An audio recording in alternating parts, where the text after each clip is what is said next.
What is going on, guys? Welcome back to our Ultimate Unholy Death Knight guide. Today we're going to be taking a look at some PvP aspects of Death Knights and why I think Unholy Death Knights is the most fun class to play in WoW 8.2.5.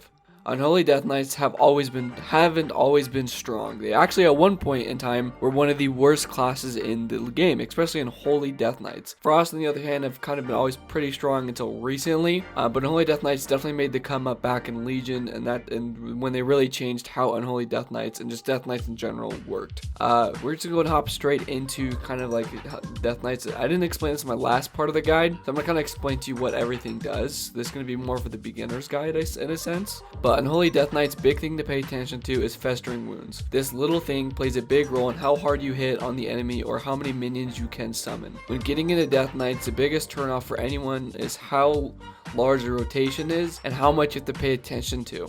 Especially when you're trying to put out the most possible damage, it can get pretty complicated. I'm going to try to go ahead and simple this down for you guys so you guys can get a better understanding how this class works. Festering Wounds have to do with two main abilities in the rotations. It has to do with Scourge Strike, which that pops the wound, dealing more damage, and also has something to do with Apocalypse, which summons 4 to 6 minions depending on how many wounds you have on your opponent. Death Knights also have debuffs that have to make sure that are on the enemy at all times to keep consistent DPS on the enemy to put out the most possible damage. The two main abilities that do that are abilities called Outbreak and Death Coil. This ability puts a debuff on the enemy that it does DPS over a certain period of time. So when you are wanting to have high DPS, make sure both debuffs are on your opponent at all times. With that being said, the main two things to look for are to keep track of are runes and the debuffs. The runes are kind of like mana, but decays mana. You have a certain amount of runes, and once you run out of runes, you have to wait for them to recharge, which can have a big impact on, especially when you're trying to kill your opponent and run out of runes. It can be a huge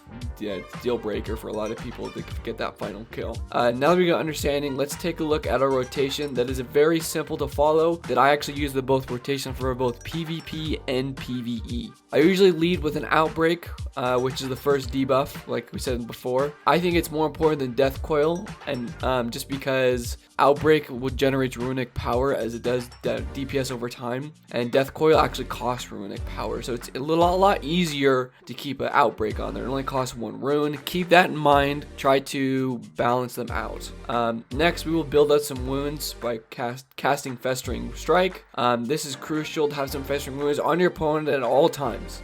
Biggest thing for me is that I'm always have at least 2 on there, because the biggest thing for me is if I want to pop a Scourge Strike when I'm dealing damage to the opponent, if I don't have any Festering Wound, it's not going to get that bonus damage. It's just going to be a weaker hit. But once I have built up about 4 to 6 wounds, I will then cast an Apocalypse. Basically what Apocalypse does is it brings out a bunch of the minions. I think depending on how many wounds I have, you can have 4 to 6 minions.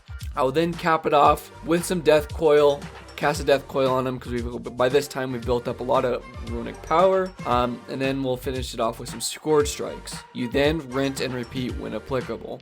Biggest thing for me is that you need to always make sure that you have that Outbreak or Death Coil on, at least one of them on. Death Coil lasts for a shorter amount of time. I mainly actually use Death Coil for when they're actually trying to run away. I'll pop a Death Coil just so I can kind of get them out of there, essentially. Death Knight's biggest strength is those debuffs, because they cause a constant damage to your opponent. If you keep those on your opponent and use my rotation, it will be really easy for you to climb the ranks in PvP. Anyways, guys, thank you guys for watching. If you guys are new to the channel, make sure you do subscribe. Also, if you haven't seen my talent and gearing guide, that playlist is going to be in the description as well. Also, more than 85% of you guys that watched my last guide are actually not subscribed, so if you guys can, please subscribe, man. I'd really appreciate it. Anyways, guys, thank you guys for watching, and yeah, take care.